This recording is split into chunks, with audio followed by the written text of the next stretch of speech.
Hello guys, good morning muna rito at good evening dyan. Kape muna tayo guys bago tayo mag-discuss. Let's go!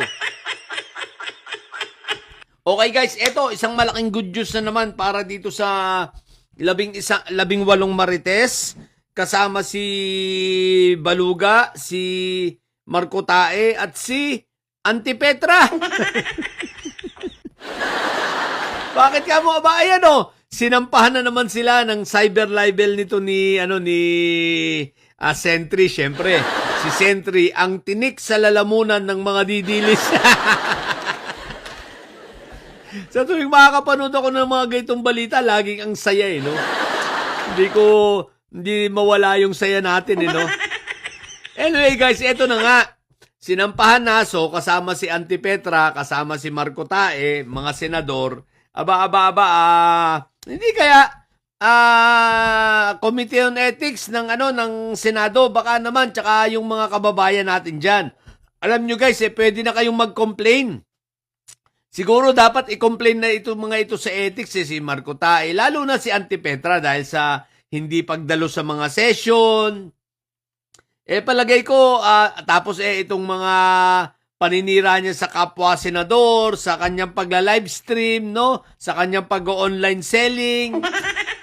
Tingin ko may violation na ito, baka naman. Kasi pwede naman tayong mag-complain, kahit sinong Pilipino pwede mag-complain sa Ethics Committee. Alam nyo guys, pag yan ay na-complain sa Ethics Committee, malay nyo, during impeachment, makapag-desisyon ng Ethics Committee, natanggalin na yan. Di mo babawasan yung 2/3. Diba? Ang magiging baseline na lang talaga ay 23 kung mawawala matatanggal yung mga yan. Kasi, syempre, hindi mo naman pwedeng tanggalin tanggalin sa kwenta sila Isprikitik at si Jingay kasi, senador pa nga sila, no? So, si Kawatano, malay ninyo, si Petra. Ano lang naman yon? Suggestion lang naman yun at malay natin, di ba? Biglang ang Ethics Committee ng Senado ay magdesisyon, tama, tanggalin dapat ito. Katulad ni Meow Meow, di ba? O ganun. Anyway guys, balik tayo. Balik tayo sa usapan ng libel, no? Ang pinakakawaawa rito ay ang 18 Marites. Bakit kamo? Unang-una yung 18 Marites, hindi pa nakakasingil kay Mike Diferensya. No? Ngayon, ang dami na nitong mga itong demanda.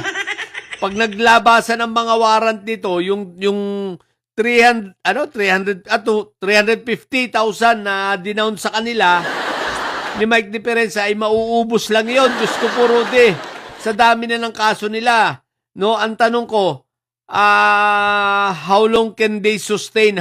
Hanggang kailan masusustain nito nila Baluga itong 18 Marites, no? Nag-iiwanan na nga sila sa ere. So, mga ilang panahon pa, hindi na nila kakailanganin itong 18 Marites kasi wala na. Kumbaga, sablay na, wala nang naniniwala at wala nang weight ang kanilang mga testimony. Hindi na sila kapani-paniwala. Sa madaling salita, basura na lang. So ngayon, ang tanong ko, tuwing may mga hearing, kagaya nito na lang, sample na lang natin, sa kay Barbers, no? Dito sila sa Negros sinampahan ng kaso. So pag nalabasan sila ng warrant, ay naku po, Rudy, Negros ngayon, maghihiring-hiring sila, Negros din. Ang tanong ko, kaya ba nilang isustain yan? 18 Marites yan. Kaya bang isustain ni Baluga yan? Si Baluga, mangungulungan din yan si Atty. Baluga, di ba? Ang dami rin niyang kaso. So talong, hanggang kailan? Syempre, hindi na sila masusuport. Malabo naman silang suportahan ni Sabit Sipon. Si Sabit Sipon, may sarili rin problema. Ngayon, susuportahan pa ba sila ni Mike Diferensya? Paano nga makakasuporta si Mike Diferensya kung nakakulong na? Ayan nga, panay. Ang dami ng kaiiyak sa social media. Ngayon, may post na naman. Laban kay Director Matibag. At nagpapaliwanag. Sabi ko sa'yo, Diferensya, doon ka na magpaliwanag sa presinto Diba? So, pero maganda ito. So, karagdagang kaso na naman sa 18 Marites. Ang kawaawa, tulad ng sinabi ko rito, ang 18 Marites, tatanga-tanga kasi kayo, kung saan kayo pupulutin. Yung mga nakuha niyong pera, wala yan. Saan mo pupulutin yan? Pag lumabas ang inyong mga warrant at lumabas ang inyong mga bail, ang tanong, masusustain nyo ba lahat yan? Ang dami na niyan. Ang dami na niyan, no? Guys! Hindi na biro ito, ha? Ang dami nito, ha? Iba't ibang mga, na to, puro cyber libel, pero iba't ibang tao.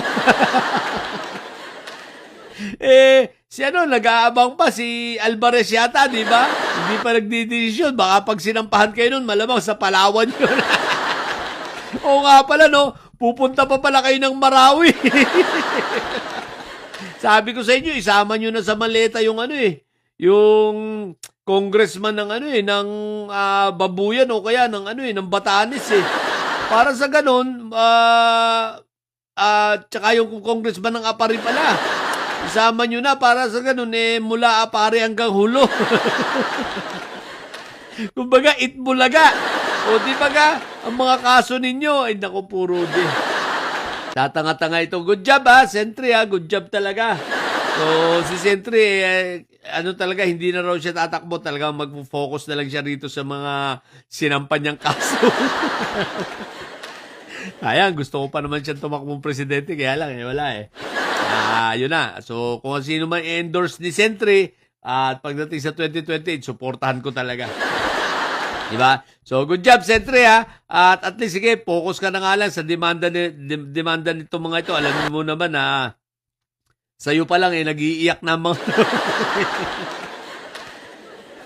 lalo na sa 2028, na yung mga didilis, wala nang mararating. No? Yung mga kandidato nila, sa basura na lahat pupulutin. Diba? Wala na. Kumbaga, kasi wala na mangyayari. Wala nang mga lakas ang mga ito. Lalo na pag lumabas sa mga ebidensya kay Inday Sayad, nakita na ng mga tao. Ay, Diyos ko po, Rode. Sino pa ba maniniwala sa mga ito? Ngayon pa nga lang, lusaw na sila. Mga didilis, anyari na sa people power nyo. Makukulong na lang si Mike Diferensya, wala pa yung people power nyo. Mga ilang panahon pa, si Marco Tae, mangungulungan na rin. O yun, doon kayo manawagan sa INC. INC, kala naman nila, sasama sa kanila yung mga miyembro nilang marami. Oy, hindi na lahat. Meron ako mga nakausap ng mga INC, no? Yung iba, mga diakono dyan sa Quezon City, sabi nila, hindi raw sila sasama na kapag nanawagan ng mga rally na political rally na naman. Tapos pabagsakin ang gobyerno at hindi rin daw nila kukonsintihin si Marco Tae. Kaya doon sa mga nagpo-post dyan na INC, subukang hulihin. Utot ninyo.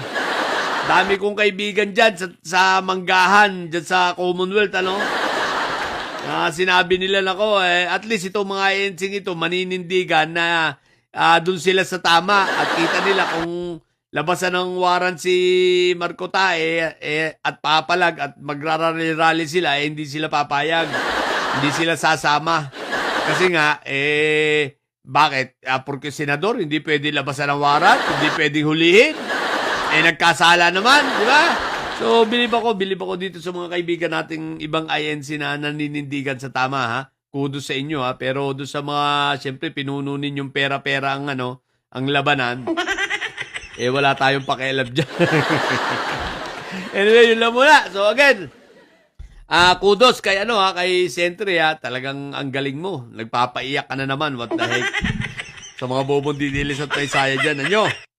Ang tatay nyo ay preso, ang BP nyo ay bobo. Manatili kayo mga bobo at may side sapagkat ang may side ay laging high blood. Bye!